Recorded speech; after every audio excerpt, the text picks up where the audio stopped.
All right, welcome back to WMAC Now with your host Chuck Stevenson, coming at you with a fight review. So we're going to Milan, Italy for Bellator number 247. We're going to the Atomweight division, a rare Bellator Atomweight fight. Jade Jorand taking on Monika Chochlikova. Both fighters making their MMA debut. Both have extensive backgrounds in kickboxing, Muay Thai, stand-up arts. One thing to note before I get into the fight itself is that Monika Chochlikova is now the tallest atomweight on record, standing at 5 feet 7 inches, 170 centimeters. That is tall for an atomweight, for someone that has to weigh in at no more than 106 pounds at the absolute limit. So the first round starts, and Jorand was darting in and out with some quick combos, whereas Chochlikova was countering. Chochlikova landed a nice right hand, left high kick combo, and then within the next 10 seconds, right hand, nice left high kick from Chochlikova lands again, and this time it drops Jorand.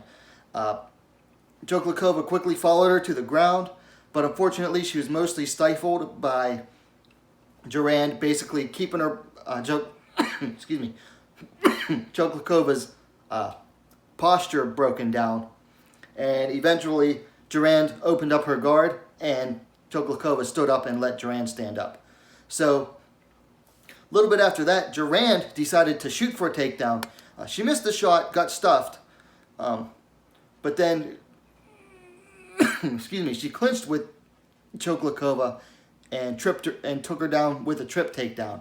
From there, both exchanged some grounded strikes within Chochlikova's closed guard. She decided to keep her guard closed, and they ended the first round there. Excuse me, I have a persistent cough lately. Second round, Jorand darted in for a quick combo again, and after she darts back out, she ducks under a punch from Chochlikova to go for a takedown attempt. But Chochlikova, she was able to keep it standing, and they clinched against the cage. There were some exchanges of some knees, and Chochlikova would bring her feet up and kick to the thigh of Jorand. Just some, mild clinch exchanges. Eventually, Jorand dragged Chochlikova to the ground, and Chochlikova quickly closed her guard. Both started exchanging grounded strikes, and Jorand slowly would scoop them towards the fence. I think her intention was to stack Chochlikova to try to land some more ground and pound. Now they get to the fence, and they're turned sideways on the fence, and Chochlikova, she brings her guard up high and crosses her ankles. Now she then takes her hands, clasps them around her legs, and starts squeezing. And Jorand is in pain, and she taps out, bringing the referee to stop the fight at 3 minutes and 50 seconds of the second round for your winner via submission due to, it's called either a scorpion crunch or scorpion crush, Monika Chochlikova. So she wins her pro debut via submission. Now, that's an unusual sub you do not see in MMA. It's mostly for kids. Like John McCarthy said, you're not going to see that submission probably, I won't say never again in MMA, but if you do, it'll be who knows when you'll see it again. Basically what Chochlikova did was she took her legs up, crossed her ankles to squeeze her thighs together, clasped her hands around her legs and squeezed. It's almost like if you've ever seen those videos of the fitness girls that will squeeze the watermelon with their thighs and crush the watermelon. You're exerting the force on the floating ribs. Now it's like a sharp pain, but there's no there's no real danger there. Basically, it relied on Jorand being inexperienced on the ground and not knowing that she wasn't in any real danger with that. So Chochlikova got lucky with that submission there, that it actually worked for her. Now, overall, this fight was about what you can expect when you have two fighters coming in from the same background, which is striking, but then they have to fight MMA, and you get the ground element into it as well. And you could tell that they were both pretty inexperienced on the ground.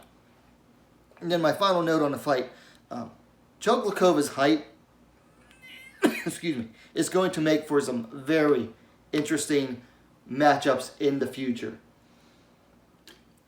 I mean, she's just so dang tall. She's 5'7" in a division where it is not unusual to see ladies fight that are 5 feet, 4'11". I've even seen fighters that are 4'10" at atomweight, and she's 5'7". It's going to make for some very interesting matchups for her. Now, for things to work on, you know, obviously both come from striking backgrounds. They're kickboxer, Muay Thai, what have you. But both of them obviously need to work on their ground game. First thing Jorand is going to do is probably go back to BJJ class, learn exactly what she tapped out to, and, you know, get used to feeling, you know, that squeeze around your body, and that it's not necessarily something that is going to cause so much pain that she shouldn't be able to work through it. Now, she's only, I think, 19 or 20, so she's still young, and from what I've read, that submission is especially painful on younger people, so that might be why. It might have been a little more painful for her. But, you know, obviously both fighters need to go back and work on their ground game. Now, for fights to make. For Jorand, so she, as far as I know, is signed exclusively to Bellator, and I think they had kickboxing in mind for her, so she's most likely going to fight in Bellator's kickboxing events next. For Chochlikova, I don't know if she is signed to Bellator exclusively or not. She was fighting in Octagon, the Czech and Slovak promotion. But I'll tell you what fight I want to see her in is against Yuri Shim of South Korea. Chochlikova is 5'7", Yuri Shim is 5'6". So I want to see the tallest atomweight from a striking background take on the second tallest atomweight, who also comes from a striking background. And both have similar, well, I would say Shim is definitely the better fighter on the ground. I don't know who's better in stand-up, probably Chochlikova, but I just want to see two super tall atomweights go at it. That seems like a very interesting fight for me. Okay, so those are my thoughts on this fight. Now, I will try to link it.